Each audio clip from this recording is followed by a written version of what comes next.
Hello friends, तो जैसे कि हमने पिछले वीडियो में क्लास 12th एनसीईआरटी का second chapter sexual reproduction flowering plant start किया था और इस वीडियो में हम उसी चैप्टर के एक टॉपिक फीमेल रिप्रोडक्टिव स्ट्रक्चर के बारे में देखेंगे। So let's begin. Pistil, megasporangium या ओव्यूल जिसे कहते हैं, एंड द एम्ब्रियो सेक। अब गाइनोशियम क्या होता है? गाइनोशियम जो होता है ये एक फ्लावर का फीमेल रिप्रोडक्टिव पार्ट होता है। ठीक है, अब वो फ्लावर जिसके अंदर एक सिंगल पिस्टिल होते हैं उस फ्लावर को हम कहते हैं मोनोकार्पेलरी फ्लावर, और वो फ्लावर जिसके अंदर एक से ज़्यादा पिस्टिल होते हैं उसे कहते हैं मल्टीकार्पेलरी। अब ये जो मल्टीकार्पेलरी फ्लावर होता है ये फर्दर डिवाइडेड है दो कैटेगरीज में, सिनकार्पस और एपोकार्पस। सिनकार्पस, सिन मतलब क्या कि फ्यूज टुगेदर। ठीक है, तो इसमें क्या होगा कि जो पिस्टिल हो गए, बहुत सारे जो पिस्टिल हो गए वो आपस में फ्यूज्ड होंगे, और एपोकार्पस में क्या होगा कि जो पिस्टिल होंगे वो एक दूसरे से फ्री होंगे। अब पिस्टिल जो रहता है ये इसके तीन कंपोनेंट होते हैं, stigma, style, ovary. Stigma, stigma क्या करता है? ये पॉलन ग्रेन के लिए एक लैंडिंग प्लेटफॉर्म की तरह काम करता है।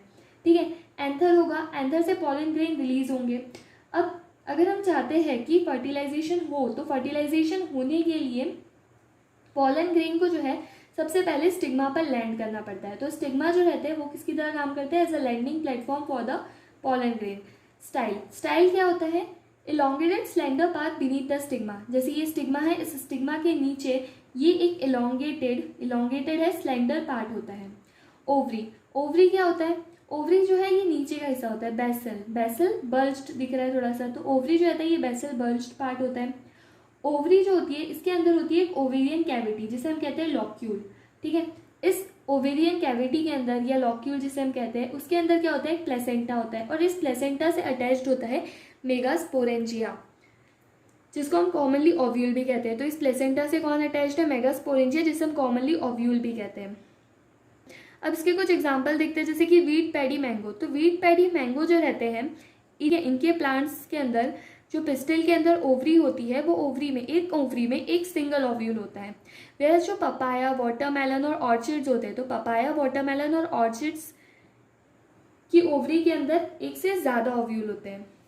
फिर मेगास्पोरेंजियम या ओव्यूल क्या है? तो मेगास्पोरेंजियम या ओव्यूल को थोड़ा सा डिटेल में देखते हैं। तो मेगास्पोरेंजियम या ओव्यूल जो है ये बहुत स्मॉल स्ट्रक्चर होता है। ये स्मॉल स्ट्रक्चर अटैच्ड होता है प्लेसेंटा से bye means of a stock जिसे कहते हैं फ्यूनिकल। ठीक है, तो ये ओव्यूल है, ओव्यूल जो है वो अटैच्ड है एक स्टॉक से जिसे हमने कहा फ्यूनिकल। ये रही फ्यूनिकल, तो ये फ्यूनिकल ऊपर से आ रही है। Ovule body fuses with the funicle in a region called as hilum. ठीक है, अब ये जो ओव्यूल की बॉडी होती है ये फ्यूनिकल से फ्यूज्ड होती है। कहाँ पर? इन a reason known as hilum. तो हाइलम जो है, हाइलम क्या हो गया? हाइलम जो है एक जंक्शन हो गया between the ovule and the funicle.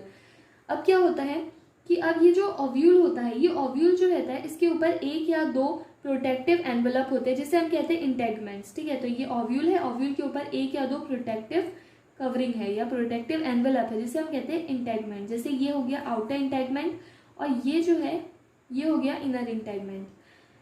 ये जो इंटेगमेंट होते हैं ये ओव्यूल को पूरी तरीके से कवर करके रखते हैं, उसको एनवेलप कर लेते हैं एक्सेप्ट एट अ टिप। ठीक है, वहां पर क्या होती है? एक स्मॉल ओपनिंग होती है जिसे हम कहते हैं माइक्रोपाइल। ठीक है, और उस माइक्रोपाइल वाले एंड को क्या कहते हैं? हम माइक्रोपाइलर पोल कहते हैं। अब ये जो इंटेगुमेंट होते हैं इस इंटेगुमेंट के अंदर क्या होता है? न्यूसेलस होता है। न्यूसेलस जो है ये क्या है? न्यूसेलस कुछ नहीं होता, ये मास ऑफ सेल है। ठीक है, तो न्यूसेलस क्या होता है? मास ऑफ सेल होता है, और ये जो सेल होती है न्यूसेलस की ये जो रहती है अबेंडेंट फूड रिजर्व होता है इनके अंदर। ठीक है, सफिशिएंट क्वांटिटी में फूड रिजर्व इनमें होता है, अबेंडेंट क्वांटिटी में।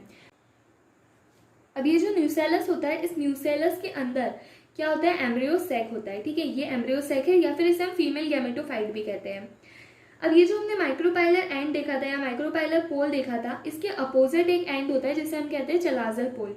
ये जो चलाजल पोल होता है ये ओव्यूल का क्या होता है? बेसल पार्ट होता है, और जो माइक्रोपाइलर पोल था वो क्या था?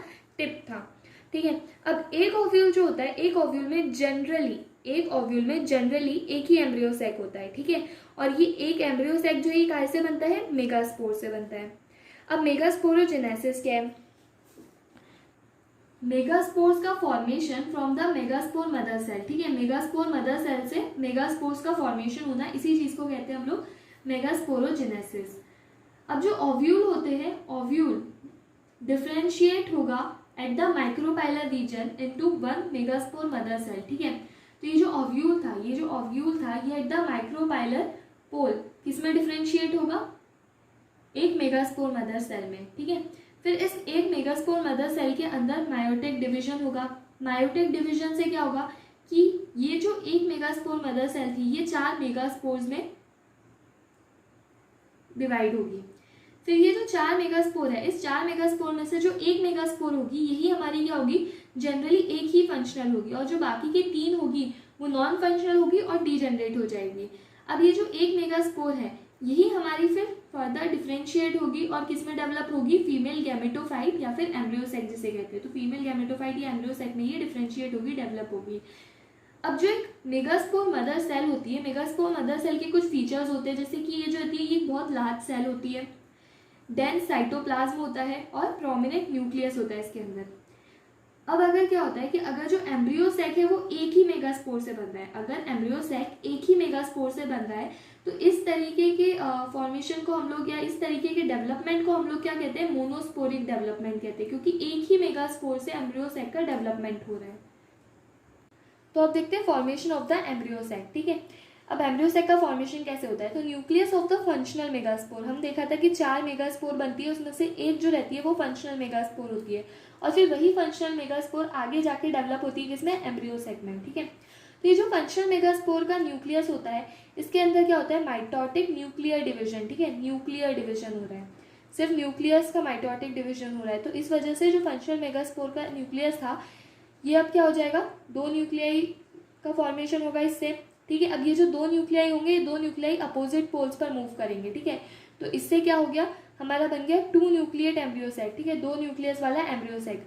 अब फर्दर माइटोटिक न्यूक्लियर डिवीजन होगा तो फिर 4 न्यूक्लिएट एम्ब्रियोसेक बनेगा, फिर एक और बार माइटोटिक न्यूक्लियर डिवीजन होगा तो 8 न्यूक्लिएट एम्ब्रियोसेक बनेगा। तो इस तरीके से 3 बार माइटोटिक न्यूक्लियर डिवीजन होगा और फिर फाइनली हमारा 8 न्यूक्लिएट एम्ब्रियोसेक बनेगा, ठीक है। 2 न्यूक्लिएट, 4 न्यूक्लिएट, 8 न्यूक्लिएट एम्ब्रियोसेक बनेगा। अब क्या हुआ कि 8 न्यूक्लिएट एम्ब्रियोसेक बन गया, अब जो है सेल वॉल का फॉर्मेशन होगा, ठीक है, और फिर सेल वॉल के फॉर्मेशन होगा, फिर उसके बाद में हमारा फाइनली क्या बनेगा, एक टिपिकल फीमेल गैमेटोफाइट बनेगा, ठीक है।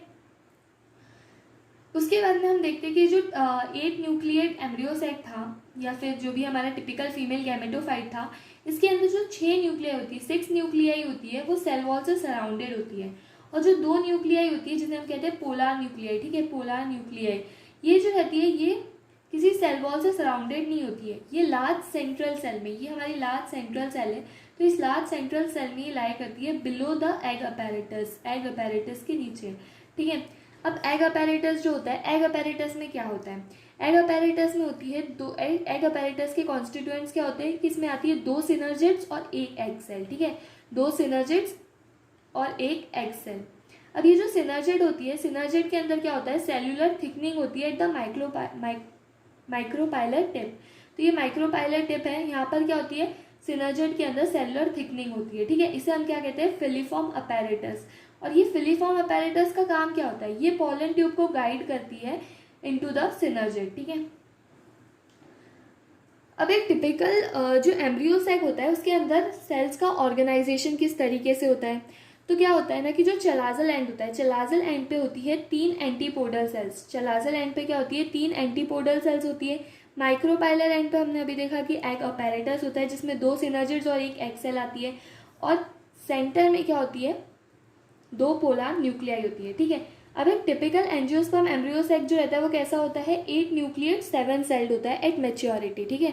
8 न्यूक्लिएट, ये अपन देखा था कि बहुत सारे माइटोटिक न्यूक्लियर डिवीजन हुए, मतलब 3 माइटोटिक न्यूक्लियर डिवीजन हुए और इस तरह से 8 न्यूक्लिएट एम्ब्रियोसेक बना, ठीक है। 7 सेल्ड कैसे, कि जो हमारी 3 एंटीपोडल सेल्स थी ये हमारी सेल वॉल से सराउंडेड होती है, 2 सिनर्जिड्स सेल वॉल से सराउंडेड होती है, 1 एग सेल और 1 हमारी क्या होगी, सेंट्रल सेल। तो इस तरीके से टोटल 7 सेल हो गया ये एट मैच्योरिटी। अब पॉलिनेशन, तो पॉलिनेशन में क्या, सबसे पहली चीज़ तो ये कि दोनों टाइप ऑफ द गैमेट जो रहते हैं, male and the female gamete, दोनों ही क्या है, नॉन मोटाइल होता है, ठीक है। तो अब क्या होता है कि अब अगर हम चाहते हैं कि फर्टिलाइजेशन हो तो उसके लिए पॉलन ग्रेन को हमको कहाँ पर ट्रांसफ़र करना पड़ेगा, पिस्टिल के स्टिग्मा के ऊपर ट्रांसफ़र करना पड़ेगा। तो ये जो पॉलन ग्रेन का ट्रांसफ़र होता है over the stigma of the pistil, इसी को हम क्या कहते हैं, पॉलिनेशन। अब जो फ्लावरिंग प्लांट्स होते हैं, फ्लावरिंग प्लांट्स के अंदर टू अचीव पॉलिनेशन बहुत सारे टाइप की अडेप्टेशंस होती है। तो फ्लावरिंग प्लांट्स के अंदर टू अचीव पॉलिनेशन बहुत सारे टाइप की अडेप्टेशंस होती है, और वो जो रहते हैं फ्लावरिंग प्लांट्स की एक्सटर्नल एजेंट्स का भी इस्तेमाल करते हैं टू अचीव पॉलिनेशन। अब काइंड्स ऑफ पॉलिनेशन, पॉलिनेशन कितने तरीके की होती है, तो based on the source of pollen, ठीक है। जो स्टिग्मा है, स्टिग्मा को पॉलन कहाँ से मिल रहा है, तो उस सोर्स के बेसिस पर पॉलिनेशन कितने तरीके की होती है, 3 तरीके की, ऑटोगैमी, जिटोनोगैमी और जीनोगैमी। ऑटोगैमी, ऑटोगैमी में क्या होता है, मतलब सेम फ्लावर के अंदर, ठीक है। मतलब जो स्टिग्मा है, स्टिग्मा को पॉलन जो मिल रहा है वो सेम फ्लावर का पॉलन मिल रहा है, ठीक है। जो नॉर्मल फ्लावर होता है हमारा, जो कि ओपन होता है, उसके जो उसका जो एंथर होता है, उसके जो पॉलन ग्रेन होते हैं, उसका जो पिस्टिल होता है, वो इन्वायरमेंट के एक्सपोजर में आता है। उनके अंदर कंप्लीट ऑटोगैमी होना बहुत रेयर होता है, ठीक है। और उनके अंदर क्या है, सिंक्रोनी चाहिए। अगर हम चाहते हैं कि वैसे ओपन फ्लावर के अंदर ऑटोगैमी हो, तो उस चीज़ के लिए हमको सिंक्रोनी चाहिए, किसके बीच में, between the pollen release and the receptivity of the stigma. अब जो एंथर, और दूसरी चीज़ की जो एंथर और स्टिग्मा होते हैं, उन दोनों को एक दूसरे के बहुत ज़्यादा क्लोज भी लाई करना होता है in order to occur autogamy. अब कुछ प्लांट्स जो होते हैं जैसे कि वियोला, ऑक्जेलिस और कॉमेलिना, ठीक है। तो कुछ प्लांट्स जो होते हैं जैसे वियोला, ऑक्जेलिस और कॉमेलिना, इनके अंदर 2 तरीके के फ्लावर्स होते हैं। एक होता है चेस्मोगैमस फ्लावर, ठीक है, और दूसरा होता है क्लिस्टोगैमस फ्लावर। तो चेस्मोगैमस फ्लावर जो रहता है, इसके एंथर और स्टिग्मा क्या होते हैं, एक्सपोज्ड होते हैं एनवायरनमेंट के अंदर, ठीक है, जो नॉर्मल ओपन फ्लावर होता है उनकी तरह। क्लिस्टोगैमस फ्लावर जो रहते हैं ये ओपन नहीं होते, ठीक है। इनमें क्या होता है कि anther dehisces in the floral bud, ठीक है। तो फ्लावर बर्ड जो होती है, फ्लावर की बर्ड के अंदर ही एंथर दहिस होता है। फिर उसके बाद में जो पॉलन ग्रेन्स होते हैं वो स्टिग्मा के साथ कांटेक्ट में आते हैं। ये सब कब हो रहा है, जब फ्लावर अभी एक बर्ड के फॉर्म में है, ठीक है। तो अब जब फ्लावर ओपन ही नहीं हुआ, जब वो बर्ड ओपन ही नहीं हुई, तो क्रॉस पॉलिनेशन का तो कोई चांस उठता ही नहीं है। फिर produce assured seed set even in the absence of pollinators. और अगर पॉलिनेटर्स नहीं भी होंगे तब भी क्या होगा, एज्योर्ड सीड सेट फॉर्मेशन तो होगा, क्योंकि बर्ड के अंदर ही पॉलन ग्रेन भी है और उसको लैंड भी स्टिग्मा में, उसी बर्ड के स्टिग्मा के अंदर करना है। तो अगर पॉलिनेटर्स नहीं भी हुए तब भी सीड सेट फॉर्मेशन होगा। अब जिटोनोगैमी जो है वो दूसरे टाइप का पॉलिनेशन है। इसमें क्या होता है कि प्लांट तो सेम होता है बट फ्लावर अलग होता है, ठीक है। मतलब क्या कि एक प्लांट है, उस एक प्लांट का पॉलन, मतलब एक फ्लावर है, एक फ्लावर का पॉलन ग्रेन दूसरे फ्लावर के स्टिग्मा पे जाके लैंड कर रहा है, बट वो जो दूसरा फ्लावर है वो सेम प्लांट का ही है, ठीक है। तो फंक्शनली तो क्या हो गया, ये क्रॉस पॉलिनेशन, क्यों, क्योंकि दूसरे फ्लावर पे जा रहे हैं। बट जेनेटिकली अगर देखेंगे तो जेनेटिकली वो जो पॉलन है वो सेम प्लांट के स्टिग्मा पर ही जा रहा है। तो जेनेटिकली ये किसके सिमिलर हो गया, ऑटोगैमी के। अब जीनोगैमी क्या होता है, इसमें जो है प्लांट डिफरेंट होता है, ठीक है। मतलब एक प्लांट का पॉलन ग्रेन दूसरे प्लांट के स्टिग्मा पे लैंड करेगा। यही सिर्फ एक ऐसा टाइप ऑफ पॉलिनेशन है जहां पर जेनेटिकली डिफरेंट टाइप के पॉलन ग्रेन जो है स्टिग्मा के पास आते हैं।